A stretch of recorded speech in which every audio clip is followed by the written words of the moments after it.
Hey everybody, it's Bust, and today, and over the course of the next few weeks, we're going to be playing a new roguelike deck builder, Balatro. This was released over the course of the past few days.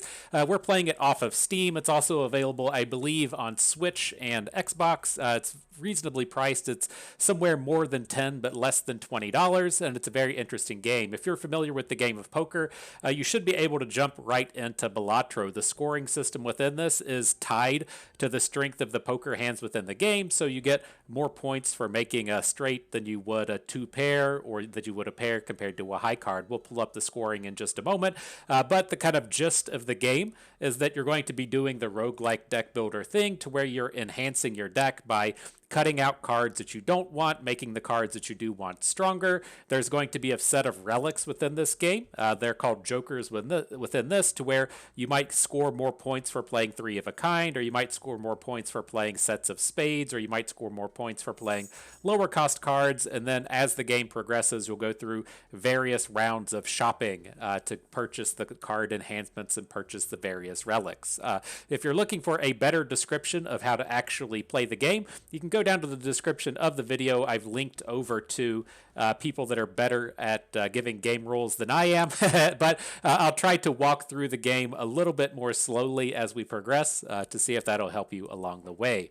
So let's go ahead and dive in. There are a handful of decks that you can have within the game that modify how the games start. With the red deck we'll be playing here, we get +1 discard each round. There's other ones to where you get +1 hand that you can play each turn, one where you start with additional money, and then also within the roguelike deck builder fashion, you can increase the difficulty of the game. I'm fairly new to this. I've only been playing it for a few hours. Hopefully we can get quite adept at it over the course of the next week or so, really amp up the stakes, but today we're going to be playing on the base difficulty. So let's go ahead and jump on in. We can show you a little bit of how the game plays through here. So each round is set up with 3 different battles, if you will. There's the small blind, which is the easiest round, the big blind, which is a little bit tougher, and then each round finishes off with a boss round. You are able to skip over the blind round. So if we look at our small blind here, we can skip it to get this little bit of a bonus to where it gives a copy of the next selected tag, the double tag, instead of the single one.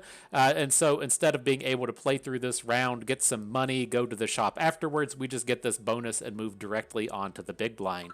As you do also often see with these roguelike deck builders, the boss rounds have a little bit more of a challenge to it. You can see ahead to what the boss does. Within this round, the boss is going to have all heart cards are debuffed, so hearts will do absolutely nothing. In terms of scoring, you can pull that up over here with the run info. There we go. This is the way the scoring within this game works. The number over here in the blue are the chips, and so each hand has a base value. If you look at a flush, it has a base value of 35, and then it counts the card value of the cards that you've played out within your hand. So if you see the one on the screen here, ace, king, 10, 5, 4, you would get 11 points for the ace, 10 for the king, 10 for the 10, 5 for the 5, and 4 for the 4. That all adds up to this blue value over here on the left called chips. The value onto the right is called multipliers, and what that does is once you add up all the values of the chips, so this one in hand here is like 31, 35, 40 with the cards in hand. God, look how good I'm getting at math. So it's 40 for the cards in hand, 35 for the stuff on board. That gets you up to 70 chips. Then it multiplies this up to 4, so that gets you up to 280. So this would be a 280 point hand that we'll be playing here. And then over the course of the game, you are able to upgrade the various hands. So you see all of these over here to the left are set at level 1. You can get a level 2 straight flush, which gives you more chips and a bigger multiplier for each time you play it. That's where a lot of the deck building comes in within this game, as to where you'll be targeting a few sets of hands and you're going to try to make your deck very good at executing those hands. And so we might have a deck that really wants to make pairs. We're going to try and level up the pair cards. We're going to try and pick up some pair jokers and deck build to where we can get the maximum amount of value out of this. And so to jump into this, we'll go ahead and battle off on this small blind round. We can pull up the hands and see how it looks. We'll try and craft the best hands we can here at the beginning of the game. Over here to the left, you can see where it says we have 4 hands and 4 discards. You can discard up to 5 cards within any turn. So if we want to start pushing towards, say, a straight, right, we have a 10, 9, 8, up here, which gets you kind of close to a straight. You can get a jack in the middle perhaps, or a 7 down here at the other end. If that's the thing we want to push towards, we could then say discard these cards on the end. That also puts us in a kind of space to where we have 3 hearts in our hand. Maybe some hearts will start to turn up. We have 2 spades. Maybe some spades will turn up and try and get us into the space of a flush. Now our hand has progressed a little bit more, right? We have a more top-heavy style of hand here. We could start pushing towards a straight from king to 9. We could start pushing towards something worth this queen pair, and we'll see how it goes. So we'll discard these cards on the end, see if we can't enhance a little bit better. Now we've got ourselves up to 4 hearts. Probably fairly reasonable to start pushing towards a flush, so we can continue on with the discards. And now we have managed to hit a flush, so we could go ahead and play this as our hand. One thing to make note of is we are playing a 5-card hand here. The way the scoring works within this game is that only the cards you use to make that valid hand count towards the scoring. And so if we wanted to imagine that this jack here was a queen, and we had 2 queens for a pair, we could just play those singular 2 cards. This will probably come up eventually, but these will be the only ones that count for points. And so if we want to kind of discard some of the other cards in our hand, we could play like the queen, and then these 2 cards down here at the end. The 5 and the 3 would not be worth any scoring, but they would get discarded out of our hand and give us a chance to refresh to something potentially a little better. But we're going to play this flush out, collect on these points. You can see at the base we should be getting 140. That's 35 times 4, but as the game pushes these out here, it will show us the additional chips we get. Plus 10, plus 10, plus 9, plus 8, plus 3 gets us up to 75 times 4 for that 300 points we needed for the round. Good job, us. Well done. You can move on to the next battle. As we get here towards the end of each hand, it does show you the money that you collect at the end of each round. So here we get $3 for just finishing the round. We got $3 because we have 3 hands remaining. We could have played 3 more hands but didn't need to.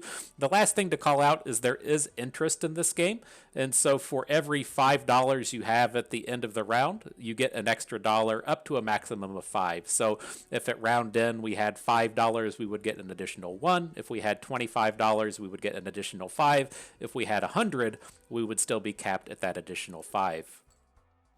So, all right, let's move on. This is what the shop looks like at the end of the round. This is how we're going to be enhancing our deck. Up here we have jokers. These would be relics within any of the normal deck builders. If you're thinking of Slay the Spire, or if you're thinking of Path of Champions, these are persistent effects that last game between game.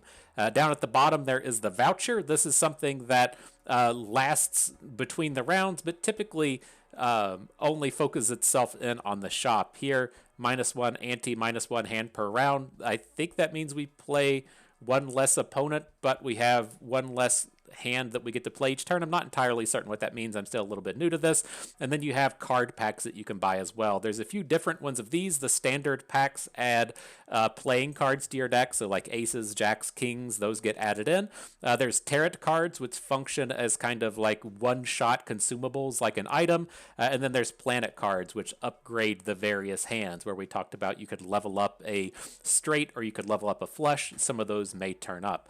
But as far as this hand goes, let's see what these jokers do. I'm not particularly interested in 1 free reroll per shop. And then here, when the blind is selected, get +3 hands, but lose all of the discards. That would be kind of a build-around strategy. So when the battle starts, we would be able to play 7 hands, but we couldn't discard anything. It's kind of an interesting start if you want to consider that, playing out hands can kind of be like discarding stuff, but I don't think that's where we want to go. I'm just going to skip all of these, bank up this $10 so we get the bonus 2 mana at the next round, and jump onto this next battle. So here, if we wanted to skip, the cards within the next booster pack would be free, but I would like to see if we can't pick up something here to give our deck a little bit of direction in terms of what we're trying to do. So with this starting hand, I typically like to look towards the bigger hands, right? We do have the makings of some straights. We have some makings of some flushes, right? We have 4 clubs within here, and then we have a pretty numbered set between 4 and 10, but I'm just going to push in for this flush. So we'll discard all of the non-club cards, see what turns up. Now we do have 3 of a kind across the 4s. We could look to upgrade to a full house. I think it's probably pretty reasonable just to hang on to the 3 4s, but also hang on to the 3 clubs as well. Discard the 8 of spades, the 3 of diamonds that don't really do anything. See if we can't pick up a piece of that hand we're trying to finish with here. Now we're even getting kind of close to a straight flush, right? We could play the full flush, but it's not going to be enough to end the round. I think we'll just try and go big here. Keep the 3 4s, but also the 4 5 6 7 of clubs. Discard these cards to the end. See if we can't pick up a full house or into a bigger flush. So we actually hit both. I'm going to go with the full house here. It should be worth more points. And then it does keep us with 3 clubs to potentially build up to a flush to finish off the round. All right, good stuff. So we got 256 points. We need 450 to finish the round. A little bit more work to do, but we did draw ourselves back into a flush, and that should be enough to finish off the turn. You can see the points go up. Looky there. Total is 71 points times 4. Look at that, like 280 some? God. So good at math. So good at it. Good stuff. On to the next one. We'll see if we can't find a little bit more direction for our deck as we come into the shop. What do we got here? The multiplier is this second value. That's a very powerful one to be picking up in the early game, since it does really help us kind of scale up in terms of what our deck is doing. And so a very interesting gold-centric kind of card here. You get +2 multiplier for every 5 gold that you have. And I think that's probably a reasonable direction to kind of take our deck after, at least here in the early game, trying to find a bit of way to find some build around kind of stuff. Let's pick this up. It should help carry us through the first boss, and then we'll be able to really try and ramp up our gold and make sure that we can take advantage of this thing. And so, as far as this hand goes, hearts are debuffed. They don't count towards anything in this round. Like the 9 does not count towards straights. The hearts do not count towards flushes. These don't do anything. And so we'll look to discard those. We do have a pretty reasonable straight-based hand with the 2, 3, 4, 5. If you're not familiar with the scoring in poker, if you pick up an ace, this would count as a wheel, an ace to 5 flush. But things like that don't work with kings. And so we can cycle this out, look for an ace or look for a 6 to complete the hand, and then otherwise just get rid of all this other stuff. So what do we got? We hit the straight on the 6 side. We also have that kind of build up to a straight flush coming out of this, and so I'm going to play this with like a little bit conservative. I'll still hang on to this 3.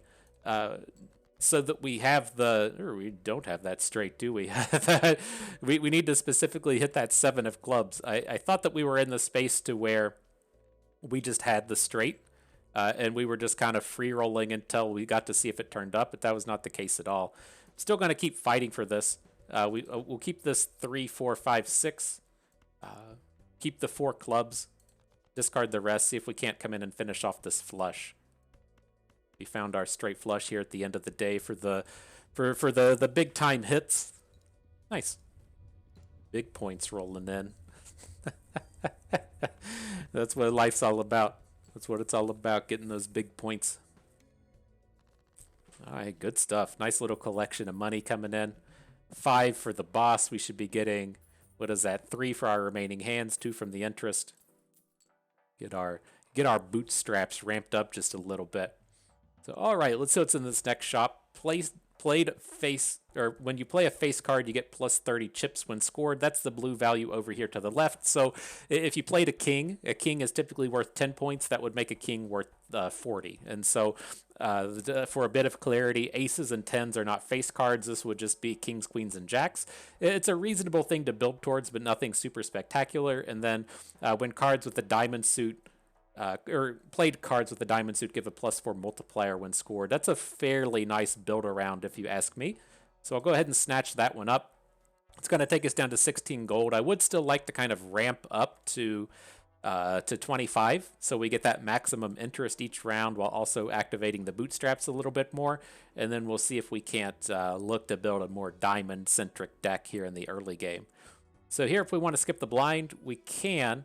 You get to add 2 playing cards to the deck from the standard Mega Pack. I'm not really amped about taking the skip blind here, as we want to just pick up the gold. We don't get any of the bonus gold by skipping the rounds, and so I think we at least want to ramp up a little bit to activate our abilities. All right, not too much going on with this one.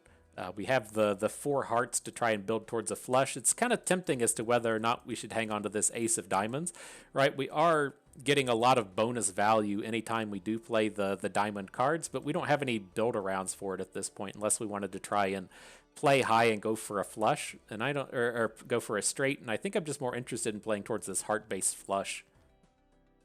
We should have just hit it here, right? 5 hearts across the board. It'll tell you if you've made the hand over here to the left, right? It says that we have a flush.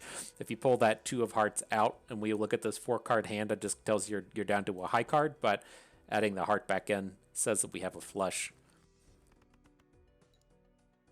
Reasonable start there. Once we play through this hand, I think we should probably just start discarding stuff and try and finish it off on the next hand. Shouldn't be that challenging to do. Like the 2 pair here is probably just enough, with the 9988 getting the +8 multiplier from the Greedy Joker. So let's just go ahead and run that one out. This is what I was kind of mentioning earlier. This is only a 4-card hand that we've played here. It only scores on these 4 cards. We could look to say add this 2 of diamonds in here, which does sound kind of juicy, right? Because it is a diamond card and we get that extra multiplier, but it wouldn't count because it doesn't actually work towards the 2 pairs. So you have a little bit of agency there in the sense that you're deciding if you want to just kind of discard that card to get rid of it or hang on to it for the next round that's coming up. So looking at these, what's this Joker? You create a planet card if the hand played contains 2 or more 8s. I don't think I really want to be trying to build around 8, so we'll skip over that one. And then with Uranus over here, this is the planet style of card. This is what lets you upgrade the specific hands, and so this is specifically make 2 pairs better. So whenever we would play a 2 pair, it would have +20 chips and a +1 multiplier attached to it. As far as this goes, I don't really get excited about any of these. I think we're like strong enough with the diamond card to just continue on to the next round, and then we can start trying to collect that maximum interest once we get through this.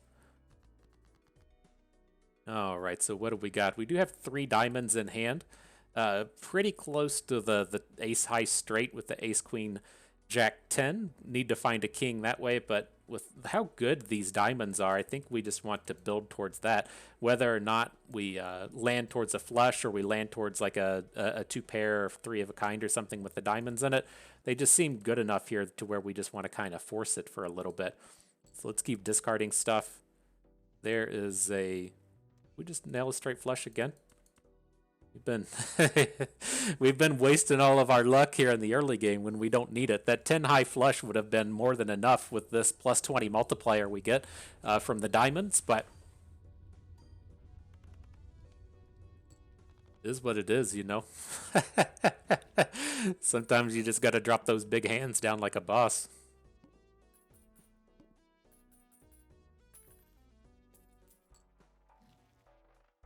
All right, so now we'll have to kind of watch, right? We can kind of freely spend that $10 a turn if we want to stay at max, at the max interest, but also worth noting the bootstraps scale up. Now, one thing to kind of note with these multiplier cards, these cards that give the +2 multiplier and the +4 multiplier, these are very good in the early portions of the run, but they tend to not scale as well as you would want. There are other cards which give multipliers on top of multipliers, so instead of saying +4, it'll say +x4, which means 4 times instead of just a flat 4. And those are the cards that work much better in the late game, the things we're going to try and look for in terms of really ramping up what our deck can do. So interesting stuff. All cards are considered face cards. That's a nice build-around kind of thing. We missed out on the face cards earlier, but we'll have to see what else is here. What's this? You get $5 if your hand is a straight, but then that hand changes on every payout. I don't really like this. It's we're not giving us any like real direction in terms of what we want to build around. We can find some more jokers down here within these booster packs, though. Let's start cracking some packs and see what turns up. So this guy over here, was this just a blank one? Just a no picture one? That's weird.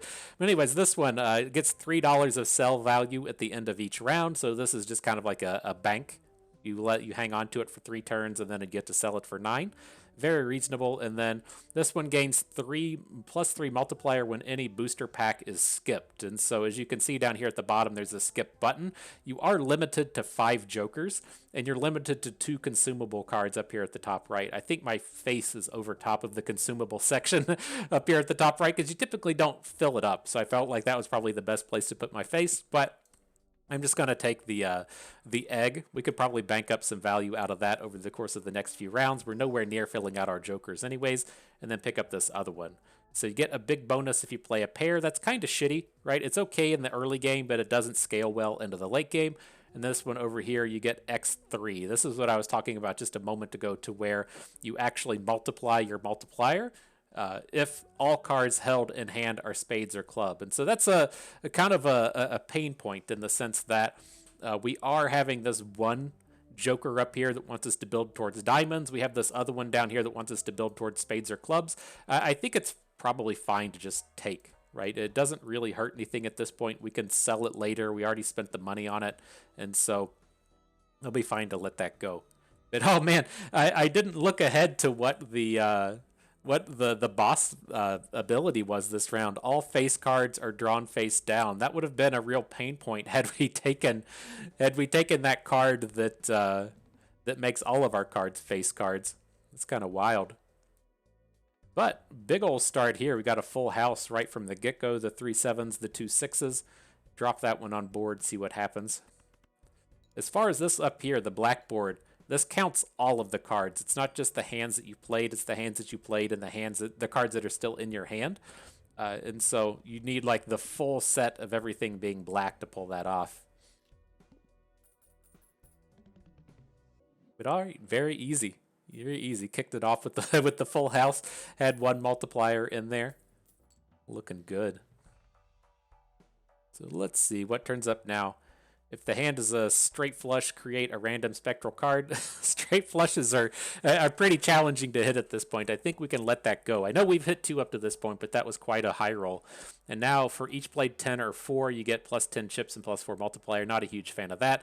We got a new voucher because we're on a new round. The celestial packs always contain a planet from your most played hand. That's always kind of an interesting one, right? If we're really looking to build towards flushes or build towards straights or something, it makes sure that we get that upgrade every time we see it. But it doesn't really give us any of the direction that we're looking for. That's the problem that we're getting out of this stuff. It's like I probably want to build towards spades and clubs. Like the blackboard is a lot more powerful than the greedy joker. But as we look at these kind of card packs down here, we don't quite have a lot of direction at this point. I don't think it's worth a reroll here. We do have a lot of money. I mean, maybe we just hang on to the money at this point. It feels like we should be building towards something, but these cards just don't let us do that. All right, we're gonna crack some packs. That's what makes life a little bit stronger. And so now here you do start to see some of these upgraded cards. These have the lucky card upgrade to where whenever we play this 6 of clubs, it counts for an additional 6 chips. So it counts as a 12 chip card instead of a 6, and then it has a 1 in 5 chance of giving a +20 multiplier, and then it has a 1 in 15 chance of giving you an additional 20 gold. Very big high roll kind of aspect attached to it. I'm kind of leaning towards just taking the 6 of clubs. It does tie in to the black card theme that we have up here, and maybe we'll use these to kind of give our deck a little bit of direction. I would prefer them just be like higher end cards, say like this Jack of Clubs down here. This is much more on point with what we're looking for, right? It's a wild card, so it counts as any color. It's a black card, so if it's hanging into the back of our hand, it still works for the blackboard, and then it has the holographic treatment to it, so it counts as a +10 multiplier when you play it. Very powerful. This is much more on point with what we're trying to find. All right, so next round. The speed tags can be good. If you're doing a lot of blind skipping, it can build up to a good amount of money, but we've kind of taken the idea that we're not skipping too many blinds because we just want to generate as much money as we can. So I'm not going to take those, not try and build to that.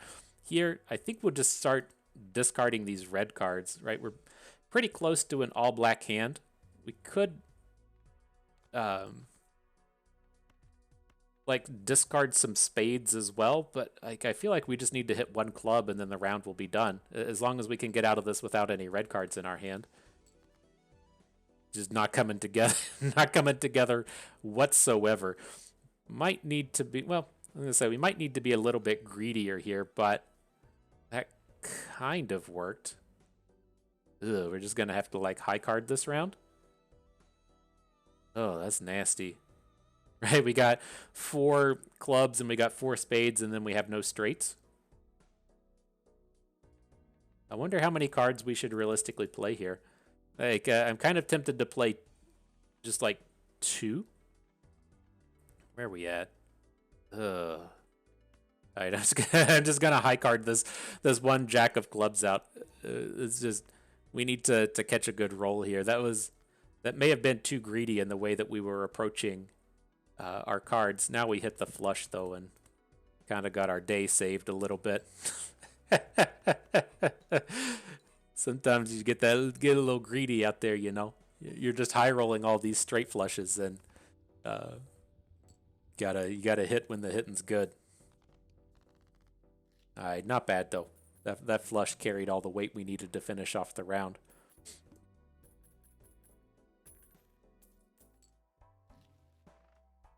All right, so what do we got here? A 2 times multiplier, but it loses 100th of a multiplier for every time you discard a card. It's not bad. This could probably help carry us through the mid game for a while. Then we could just sell it when we don't need it anymore. The next one, played cards with the spade suit get +4 multiplier when scored. That's the same as the greedy joker with the diamond. This is like right on track with what we're looking to do. So I definitely want to pick that one up. Voucher is still the same. Now we can look towards these celestials and standard packs. As far as the celestials go with the planets, like it feels like we're just building towards a flush stack, right? We've got the black board for the all black card thing. We've got the spade card as well. We should be able to pick this up and hopefully find flushes as where we want to go. And so straight flushes within there, 3 of a kind, straight, 4 of a kind, 2 pair we missed. I mean, I guess you can upgrade straight flushes. It doesn't strike me as something that we really want to do. What else is in here? I usually kind of like straights, as we do kind of try to build towards a lot of straight flushes. We can pick that up. It just feels like straight flushes are good enough on their own to at least carry us a long way. So now here I'm going to skip on this jumbo standard pack. It's going to drop us down to 23 gold. We're going to miss out on a little bit of money. So we'll skip over these and move on.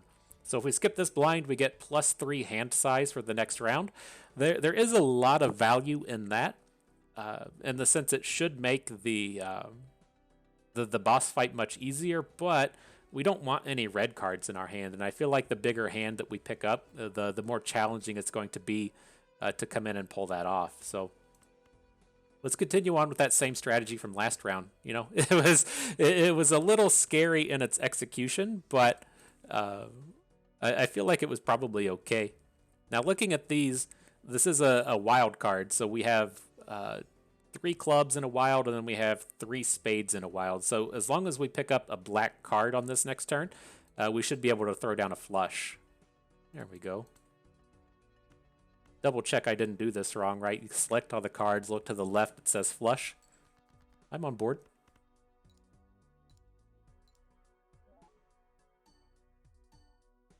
All those multipliers rolling through. Getting those big numbers on the screen. Easy peasy.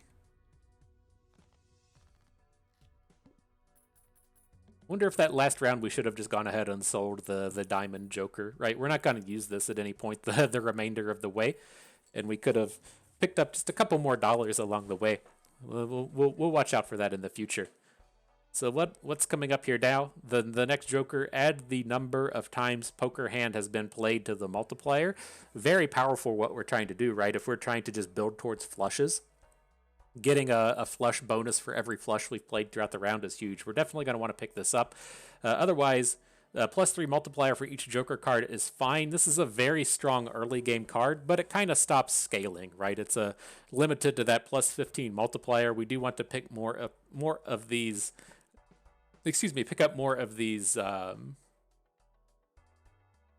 multipliers, right?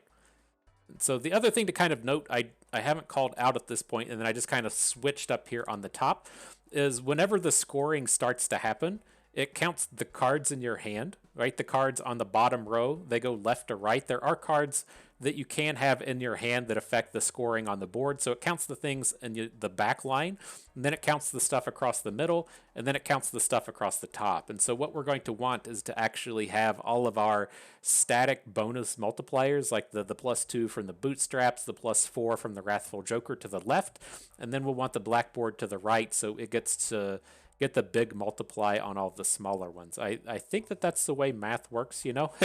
If we're getting, say, +8 off of the Wrathful Joker, so if we're going left to right and we already have one multiplier, we only have, let's say, +3 off the Joker, then we would get the +8 off the Wrathful. But with them left to right like this, that if we normally had +1, we get the 8 here, and that gets us up to 9. 9 times 3 is 27. 27 is a bigger number, right?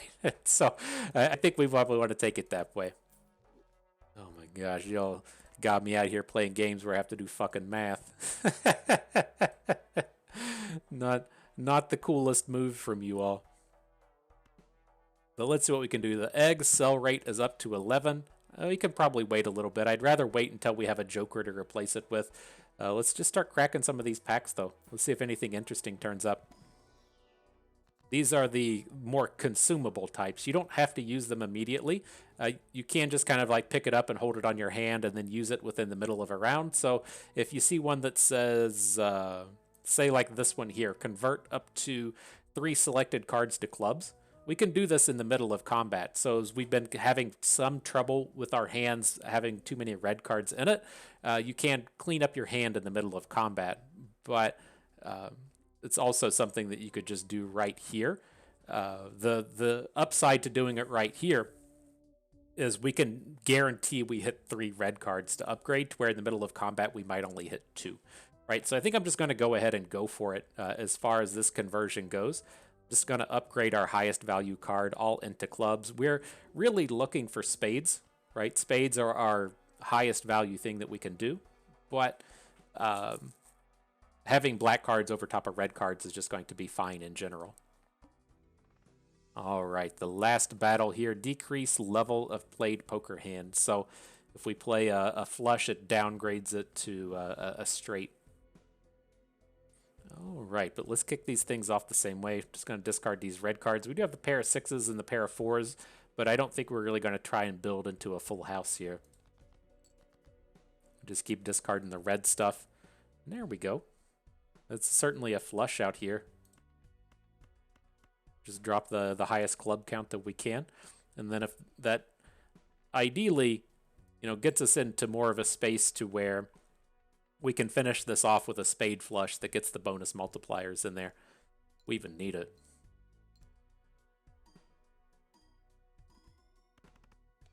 Here we have 3,000 or so chips. All right, not bad. So where do we stand now? Again, we'd like to build towards the spades. It's not a requirement, right? I just worry that if we start discarding too many cards, we're not going to be able to kind of recover back out of it. All right. Kind of a bummer. Could just play this 2-pair. Like, we're going to miss out on all of these multipliers because there's just not anything we can do about getting this red card out of our hand.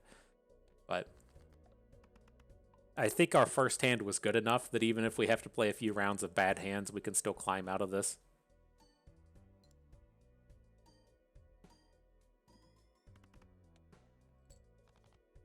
All right, now we don't need too much of anything to finish this off now. We did pick up this big flush out of the spades. This is going to be a giant point hand. This is probably enough just to finish the round on its own, let alone that 250 chips that we need.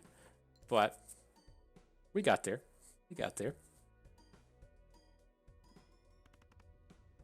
Yeah, we got 7,000 chips on that last hand. Nice.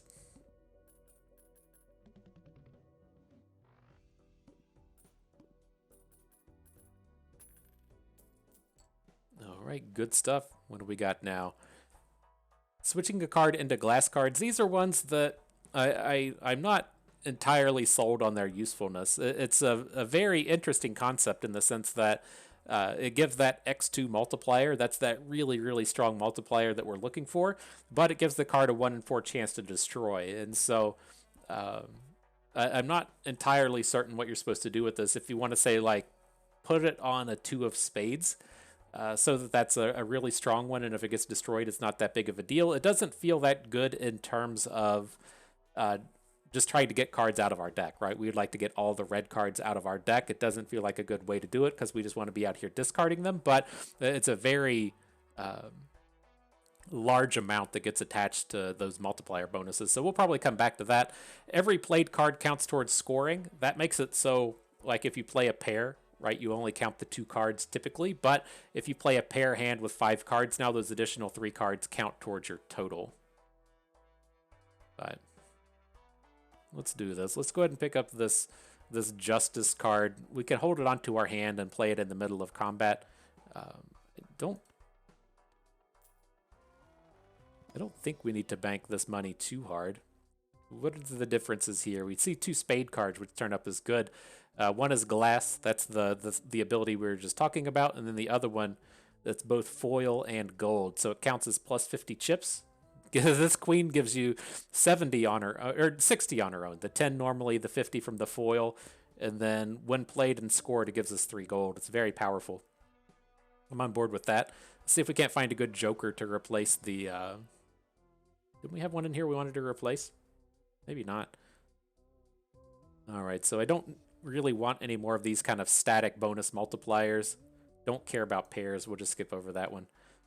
Not a great pack, but we can move on. So what's this one? This is a very tempting one to skip, where the shop has a foil joker. It's kind of a high roll, but we are looking to just get rid of this egg at some point, and so let's skip it. You can see how the skips work. We have to finish this round, right? And then when the shop turns up, that foil joker will be in there. So what's this? As you go to the final round, all face cards are debuffed. That's kind of scary. But let's fight the big blind here and see if we can't get a joker to make that one a little easier. All right, same strategy we've been taking. Just discard the red ones, huh? Get that out of here. Now we're locked and loaded to get some of this stuff down. Looks like we've got a club flush.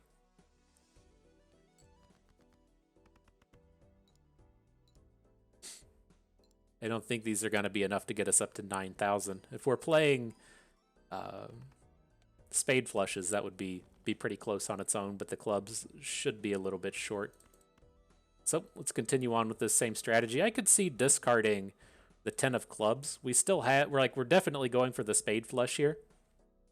And we'll have 1 discard left after this, so maybe we can high roll a little bit in terms of popping that off. And we did miss, right? We've got 1, 2, 3, 4 spades. So I think we just have to not worry about the red card stuff and then try and find the last spade to finish this flush off.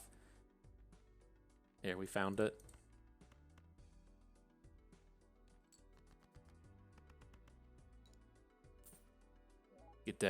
Get that 3 gold. Look at that queen putting in all of the work. I appreciate that.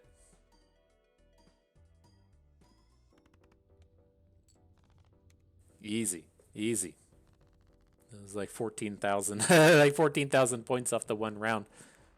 Not bad.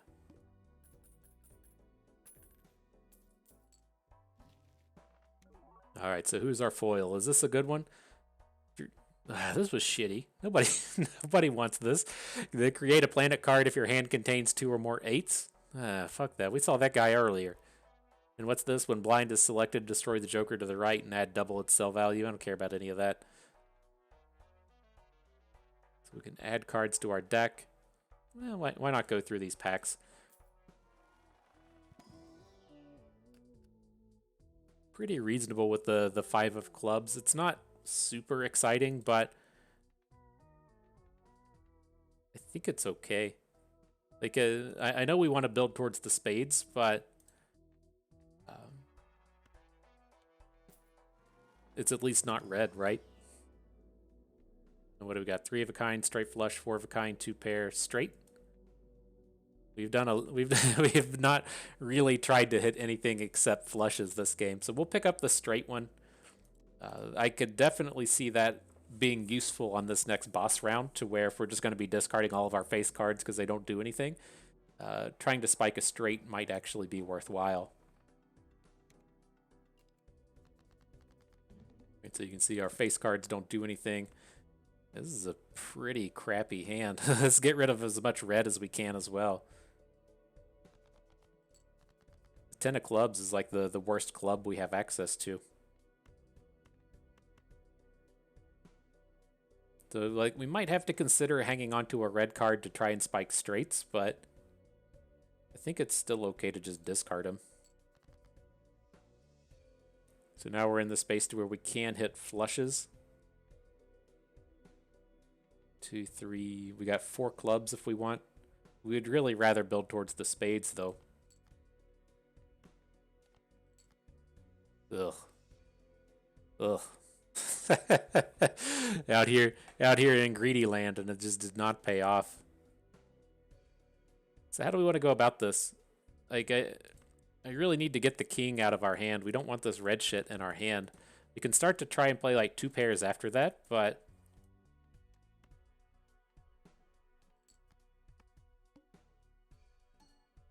gotta spike a black card for this to start working out. There's one. Oh, just in time for that full house. We don't have any flushes, right? Well, we do have a club flush. I wish you could see which one was worth more, right? Because we do have this thing, the supernova, that adds the number of times a hand has been played to the multiplier, to where, like, at its base level, a full house is 40 chips with a 4 multiplier, but the flush is only a 20 by 2, but like, we've already played so many flushes this game. I'm willing to bet at the end of the day the club flush is just worth more. All right, so we'll just continue on with that. Watch this multiplier if we can see it. Plus 10. I don't know, Fam Jam. That feels like that wasn't very good. Feels like it wasn't very good. Not a ton to build towards here anymore.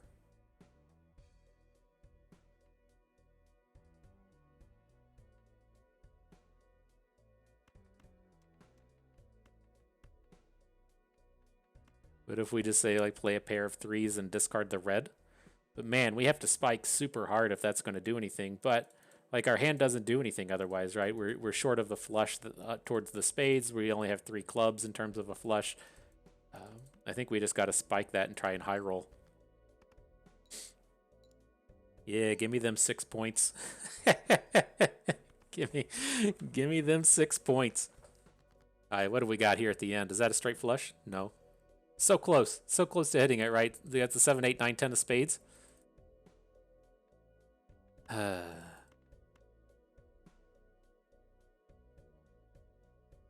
right, well, I feel like it's not enough. It is with the spades. That's where we get the big multiplier. Maybe it picks itself up to get there. Start going to see the red fires spike off to the left. No. All right. And so that's the end of our run. Not a bad go at it, just a few hours into this game, but I found this one to be quite enjoyable. And so my current plan, at least for the upcoming time, is to just play this until the next Hearthstone expansion comes out, and just see where we can go with that. And so, again, if you're wanting a more in-depth guide on how to actually play the game, there's a link down in the description. They should explain it a little bit better, because I don't plan to sit around and explain too much in terms of the rules and the mechanics as we go along, and then focus in more on the strategy and the gameplay. And so, not bad. Good game. I had fun with that. I hope you did too, because that is going to do it for us today. So hope everyone enjoyed the video. Hope maybe learned a thing or two along the way and had a good time watching. This is Bustin'. We thank you for being here.